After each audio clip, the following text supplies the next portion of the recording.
All right, we'll give everyone another minute or two and see if anyone jumps on here, and then we can get started.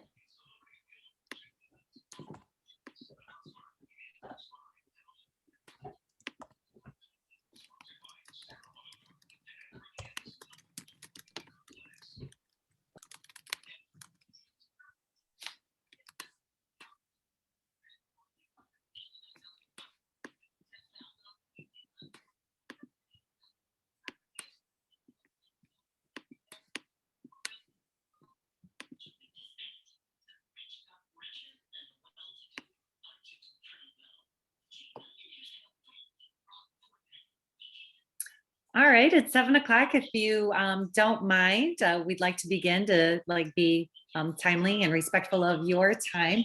Thank you so much for coming. I wanted to introduce myself. My name is Marianne Tudarunas. I am an instructional coach and also a Title I reading intervention specialist at Sterling Morton. And I'm Caitlin Rapp, and I'm the instructional coach at Fairfax Elementary. And again, thank you so much for being here tonight.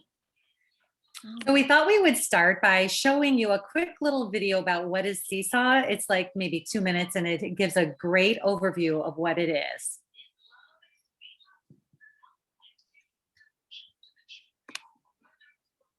Welcome to Seesaw. Seesaw is a portfolio that your student will use to showcase what they're learning and doing at school and share that with you, their family.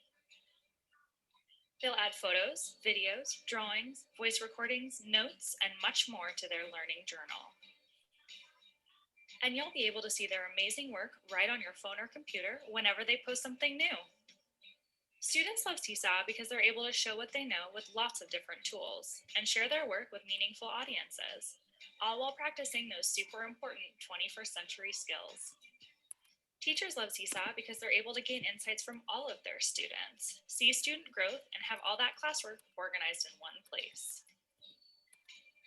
Parents love Seesaw because they can be closer to the classroom without being there every day and really understand how their student is doing. Teachers and parents are always in control of how student information is shared.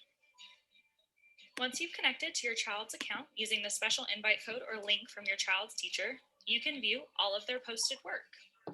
You'll only see your own child's work and messages that your teacher sends home. When something new is added, you'll get a notification. You can decide if you want notifications via email, push, or text message. Notifications can come each time something new is added or just once a day. You choose the settings you prefer. Once you follow the Seesaw notification, you can see what's going on in the classroom in real time. Teachers can also turn on options for you to like and comment on your child's work to encourage their learning. Remember, the best comments help us learn something new. Things like, wow, you did a great job because... Have you considered? Interesting. This made me think of. I'm proud of you because are great conversation starters. We're all learning together how to communicate and be our best selves online. You can leave a text comment or even a voice comment. Voice comments are perfect for younger learners. Seesaw takes your and your child's privacy seriously. We understand that you're trusting us to protect your child's information, and we promise to provide a service that keeps students safe. You can learn more on our website at web.seesaw.me/privacy. Your participation in your child's learning journey is the best way you can support them as they grow into a kind, curious, and empowered learner. Thank you for being part of the Seesaw family.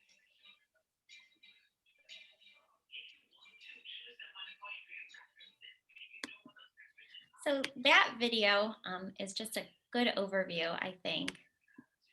So we were going to go a little bit more in depth then with each of these, but right, great overview.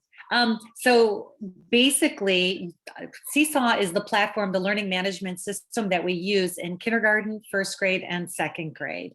And so not only do the classroom teachers use it, but also their related arts teachers as well. So when they have STEAM or PE, art, when we're fully remote, that's the vehicle that they'll use to help implement some of the lessons.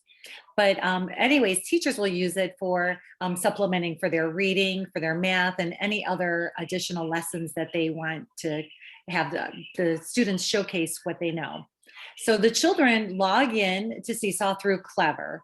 Now, I'm sure you're probably already aware of this. If you have a child that's that uses Seesaw in kindergarten through second grade, so they use Clever, and Clever is a great segue for us as teachers and for our students to use because it manages all the passwords. Once they log into their Clever account, they can get into all of the apps that we use. And this one, Seesaw, is perfect, and they just go in through Clever on the iPad. And then your student, like I said, I think I already went through this. Your student will use it in class for reading, math, spelling, DSA, related arts. However, on remote Wednesdays, they use it a lot as well. And then how do you log in as a parent? Hopefully you've already gotten an invitation from your child's teacher. And once you've gotten the invitation from your child's teacher, it'll take you to the parent app. And then you have your own parent app that you use where you see only your child's work. Yeah, the settings are set from the teacher where and the majority of them only have you see their work. I mean, unless they're working on something, if something was assigned to a group, then you may see something that your child is involved in with other students as part of maybe a group project, but they send you the link. Okay, we're going to now talk about some of the key features in the student journal.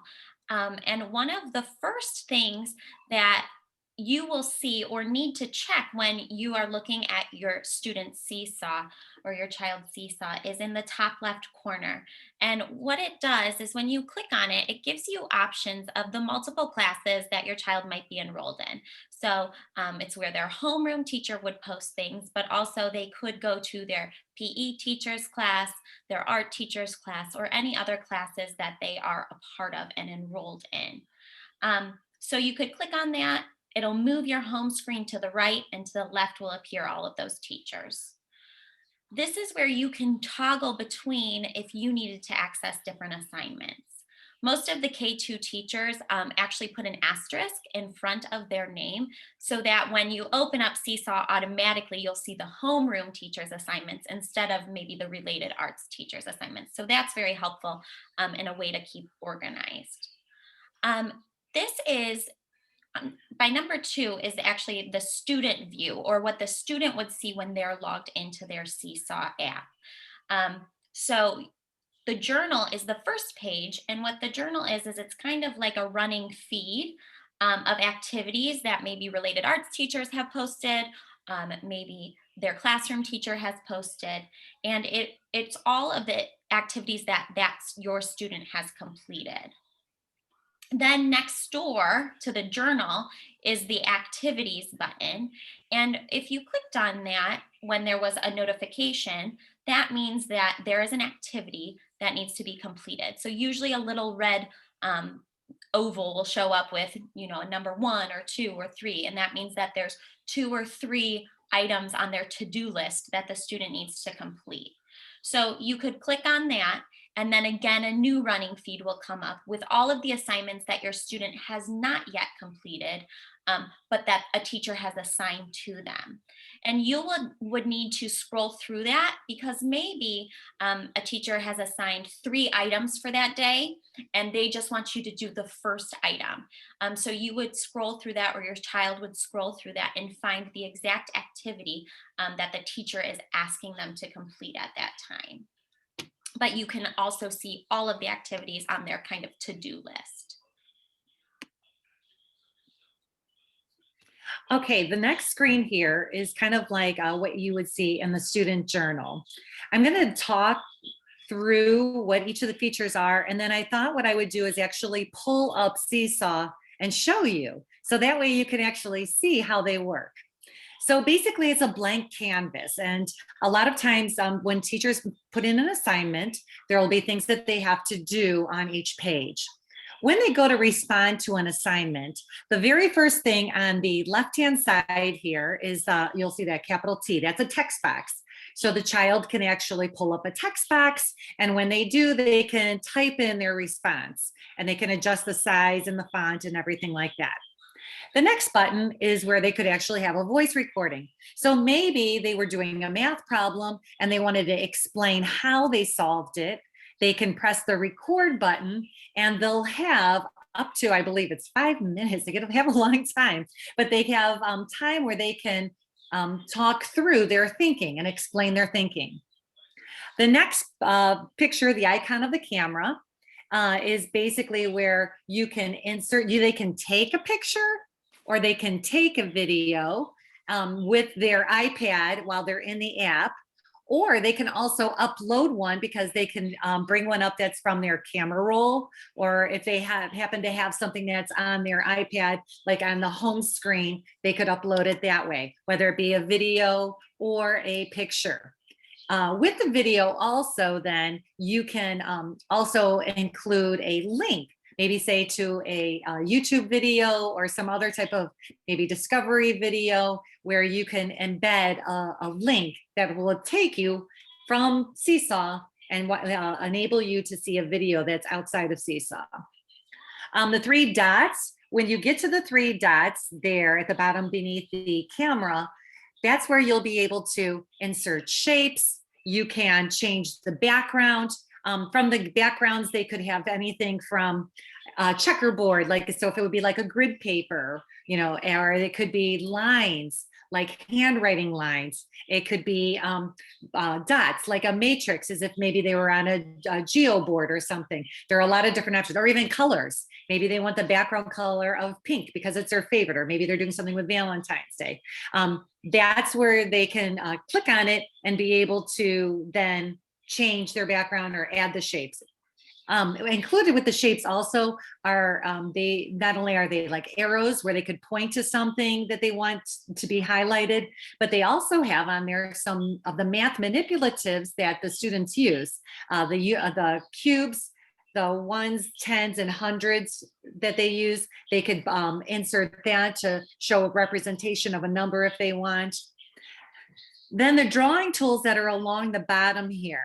One of the things that's kind of important to know, and is in fact, if you're helping your child at home, sometimes when they're working, like they may be like stuck on like a picture or something that they're like just focused on.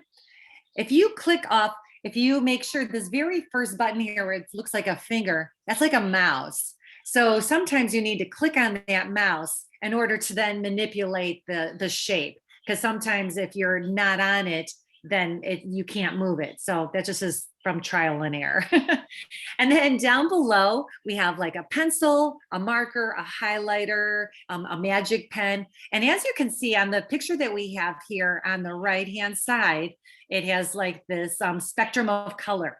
Basically, once you select the tool that you want, the pencil, pen, marker, highlighter, you could change the color, and you can also change the size of it, whether it be like more of a thin line or a thicker line, changing kind of like the font size of the marker. And then at the end, you also have here an eraser. Off to the right here is on the top, we have a draft button. This is really nice because sometimes the student may run out of time while they're working and they still want to come back to it. Like maybe they have to go to a different rotation or do something else. And so if they hit the draft button, it gets submitted to the teacher as a draft. However, the student and the teacher both know that it's a draft and that they can go back and work on it, which is nice. The green check here is where they actually go to submit it, like green, good to go, and send it off. Over here on the right is one of the greatest features of Seesaw. It's having these multiple pages. So basically on the right, they could have different items that they may have to do for their particular assignment. What I thought I would do now is kind of show you in Seesaw what it would actually look like, just to show you some of those.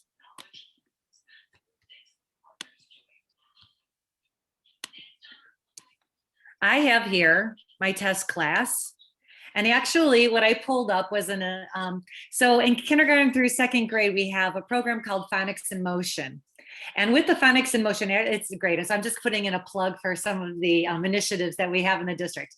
One of the things that they do is they do poetry to help build their fluency and to tie in the motions and the features that they may see in the words. And so anyways, this happens to be the February poem. And so on here, what I did, this is my sample class, my test class, and I'm going to use it. I assigned it to a sample student. So here I am in my journal. And so now I'm going to click on sample student because that's who I am. And I'm going to pull it up. It's kind of having a little bit of a lag just because we're on the Zoom here. But anyways, you can see, so this is my response. I can go down here and I want to edit it because I was playing with it. So I apologize for that. But when you see this down here as a parent is where you could like or comment, and your teachers can do that too. So I'm going to edit this. And because I wanted you to be able to see the different features. So this would be the first one. If I wanted to record my reading of this, so maybe your child's teacher asked you to do that, I would press the record button. I would start February. It's February. It is February. Valentine's. I'm not going to go on, but I just wanted you to be able to see that. Oh, wait. I have to go up here on the right-hand side to go done. So now you'll hear what I said, and I apologize for my rambling. I am still a little nervous. Yeah. So yeah, so you can hear how it's right there. And so then you could go down into the other pages. Maybe you want to then, I'm going to use my pen features and I want to maybe highlight. I want to highlight my long A words. Oh, I see 8 and I'll highlight long A here. Oh, this would be an oddball, chocolate, even though it has that A consonant silent E, but it doesn't sound like 8. And then I could move on, whatever it is that they're asking for. And then maybe over here, president, maybe I wanted to have a, maybe possibly make a link. I'm sorry, I'm trying to move these tools as I'm, as I'm manipulating this. Maybe I wanted to take a picture of myself, maybe as a president. I could take a photo and I just take it. And then you see it becomes an image that's right on top. If I wanted to, then I could put text and I could say, the future president or whatever you want.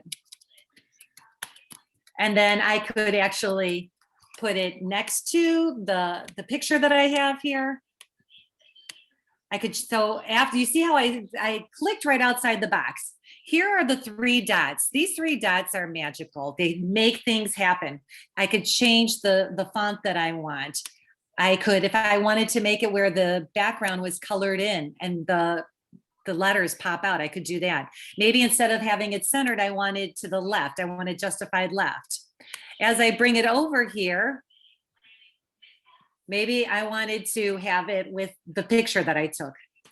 And then I could lock it where it would always stay with that picture. If I wanted to make a link to this text, I could hit the link button and maybe I had a video from YouTube of Kid President. And I could, when they click on it, it would send them to a Kid President video. Or I could link it because we have all of these pages on the right-hand side. I could link it to the 6th page or wherever. Well, because I have this here, hang on 1 second. I'll link it to the 5th page. And then with the shapes over here, I could maybe add an arrow and I could bring it over. Maybe if I'm gonna have the future president, I'm gonna turn it so then it shows me. Anyways, you get the idea, and I could change how I want to have it. Or maybe if I wanted to make it, they actually change the way the style where it would look like it would be translucent or where I just have it outlined. or I don't like it and I'm just going to delete it. You could delete it too. So as you see, and then you go through and do the different activities. The students will go through and do the activities that are here. What I wanted to also show you, so here they are. Oh, that's why I didn't. I was opening. What I did was I was playing with this before we got up, and I had a blank page. So what I did was I upload a picture of my daughters. So to upload, how I did that, I did upload, and I have it on my desktop. And so from my desktop, I have my girls, and that's how I ended up getting it on here. So, and then I was playing with the shapes, and I linked it also, it would be all linked together. So that's what that is. So if I was done, then I would hit submit, and my teacher will now get this. And it's just actually a lot of fun to play around with them, and they could see where it is here. Okay. We'll take questions at the end, unless you have anything right now that you'd like to ask. Okay. All right. Okay, I know you said I was here. Let me. That's okay. I have it right here, Marianne. Okay, thanks. No problem. All right. Thank you so much for that demonstration. That was fantastic and super helpful. Okay, so we're going to move on to the student journal view. Up by the green check mark, you'll see it looks like lined paper, and then there's a calendar. Those are the two different views in which you can view all of the assignments. So you can see it in kind of a linear format, or if you find it more appealing in a calendar format, you could use that. So the journal, or the green button, is the add a new post button, which Marianne kind of went through. If an assignment is posted from the teacher, you don't need to use that button to add an entry. You would just click add under the activity tab. This green button would actually be used for additional entries not tied to a specific assignment.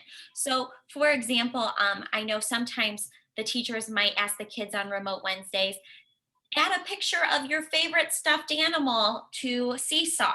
So this add button is not the student responding to a teacher's assigned activity, but instead maybe a prompt or something the teacher asked them to do. So you could add, and then it would bring up a blank canvas, as Marianne showed, where you have all of the options of adding text features, adding pictures, doing voice recording. But again, it's not in response to a Seesaw assignment, it's in addition to. So you could use that. Then the journal, you can see again all of the posts that your child has submitted when logged into the student account.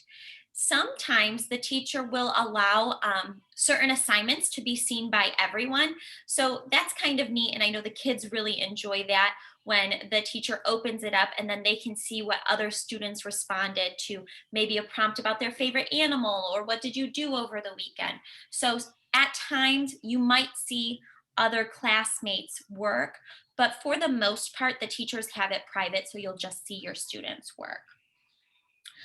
The three dots, that third arrow there, where it's the three dots, that's where, as Marianne pointed out, if you saved or if your child saved something as a draft and wanted to go back and edit that item, if you clicked on those three dots, the student can then open it back up before resubmitting. Okay, so it's where, or if the teacher were to send something back and say, hey, can you recheck this? I think you did your math wrong here. That's where the students could go back into the assignment, make their changes, and then resubmit it. So that's a great tool, especially for the teachers to communicate to the students, hey, I want you to check this over and make sure that you did it accurately. Or for your child to say, hey, I'm going to come back to this and finish it later. So as you saw in the beginning video, kids love when they see comments from you, kind of like, so you can like put a like that you've seen it, or you can actually write something, like make a comment like in writing, so they'd have to read it, which would be good practice for them. Or you could actually have a voice recording one too. I know for myself, like as a Title I teacher, so I would still see my groups. And so with some of the students that I had, they would post something in their Seesaw and they'd be like, Mrs. Tedderunis, they were doing something with Elf on the Shelf in December when we were remote. Did you see my picture of my Elf on the Shelf? And so I would go back in, and so as a co-teacher in there, I could actually write comments and say things because they enjoy when other people can see their work, where they can show off their work. So we highly encourage that. So that would be, so in your parent view, then you can do that. That would be this button on the left-hand side there. And the messages that you share, though, will be private. And then on the right-hand side here, you have your inbox. Your teacher will be sending assignments, or not assignments, but communication. A lot of times, like with the teachers that I work with, it's sometimes like with their Zoom links or announcements, like a reminder, like it's Spirit Week and they have like a flyer about all the things Monday, Tuesday, Wednesday, Thursday, Friday are going to be. And just reminders about what's coming up, like tomorrow, like for tomorrow, we have Valentine's Day parties, that we'll have those, and that just reminders about things that are happening. Once a teacher sends out a message, then you can write a message back to them. So, but otherwise, I mean, normally you would probably use Infinite Campus or something. However, you can also, once you're in the app, if you wanted to communicate with your child's teacher, you can use Seesaw to do that as well. Or even if you had a question about what maybe an activity was.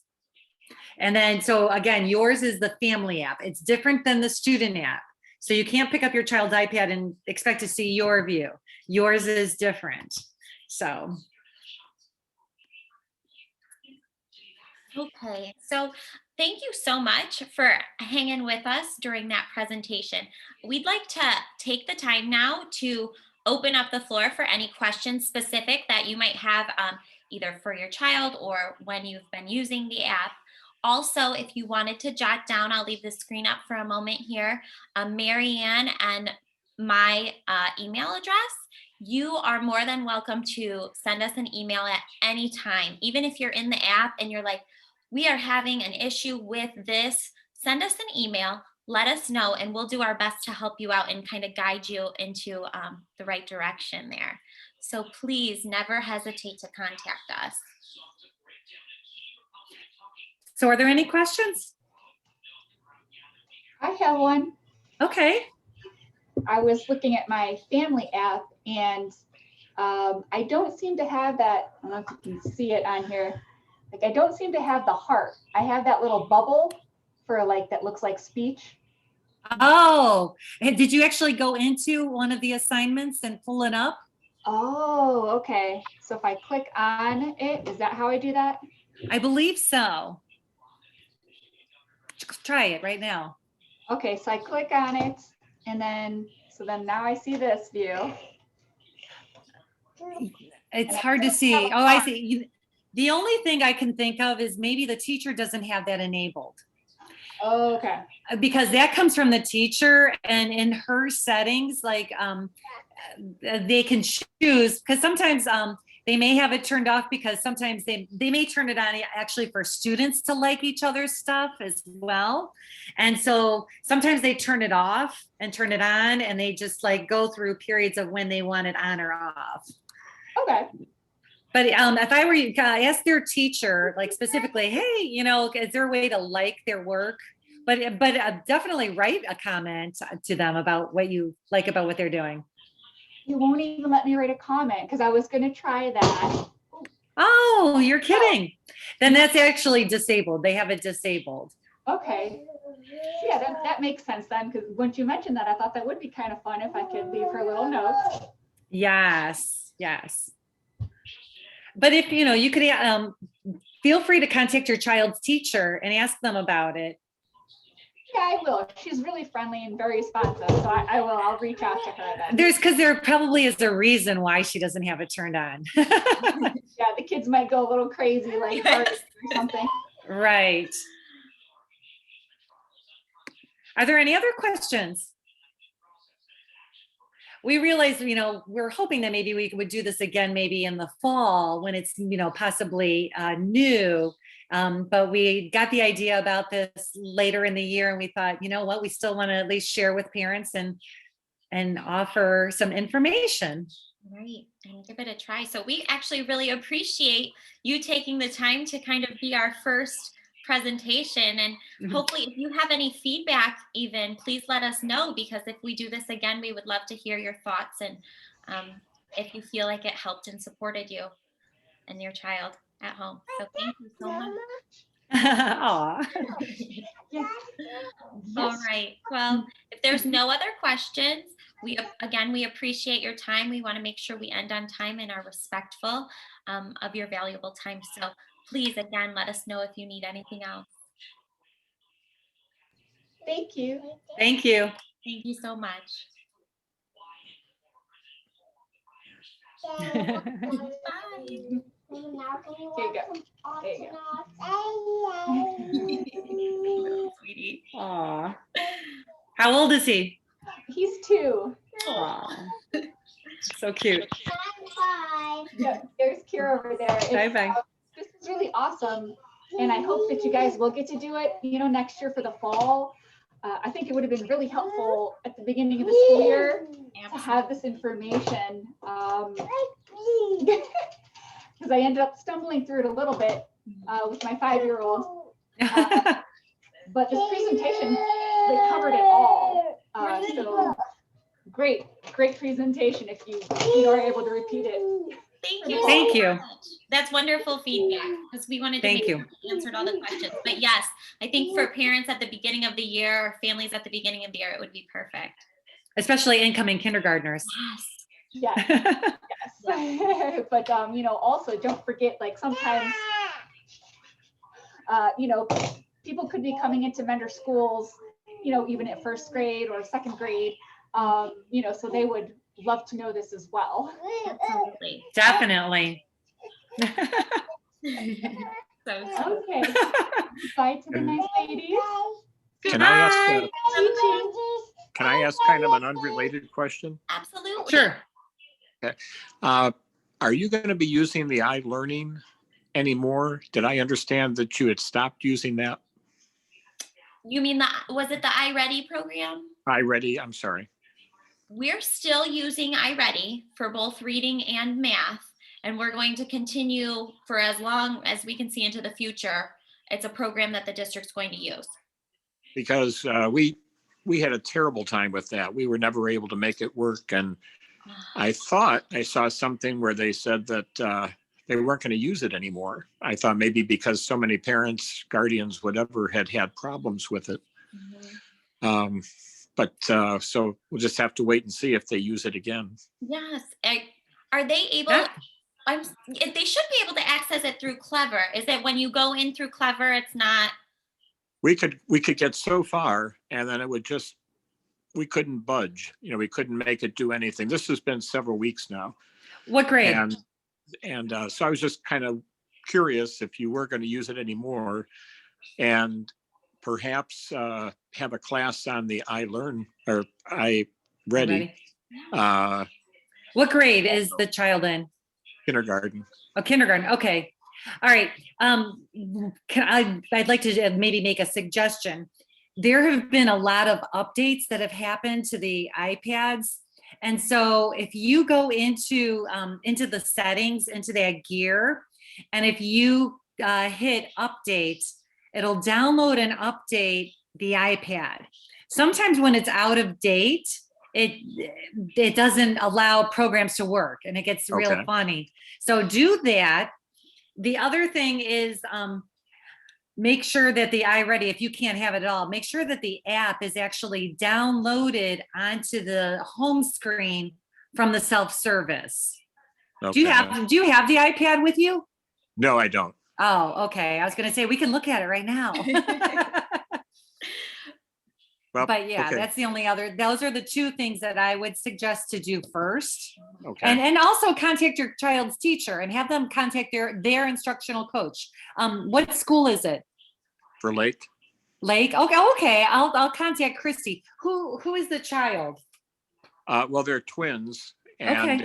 and Carlson is the last name, and Hunter and Tampson are the first names. Okay, hang on, let me get this. Because really, actually, Christy, I'm sure she would even give you a call on the phone and walk you through the process, and or if worse comes to worse, contact IT for you so that you can get, Okay. because that is very frustrating. I can imagine you're trying to do Oh, it. yeah. What can you do? Oh, yeah. Yeah, I get it. Hunter, and what was the other child's name? Tampson, Tamsyn. Tamsin. Okay. And that's kindergarten, right? Yes. Okay. Yeah, Yeah, they're we'll in separate definitely look classes. into that for you. Okay. Well, thank you. Thank you very much. And thank you for doing this presentation. Of course. You're Thank you welcome. so much. Thank you for coming. Have a good night. Okay, you too. And thank you again. Bye bye. Bye-bye.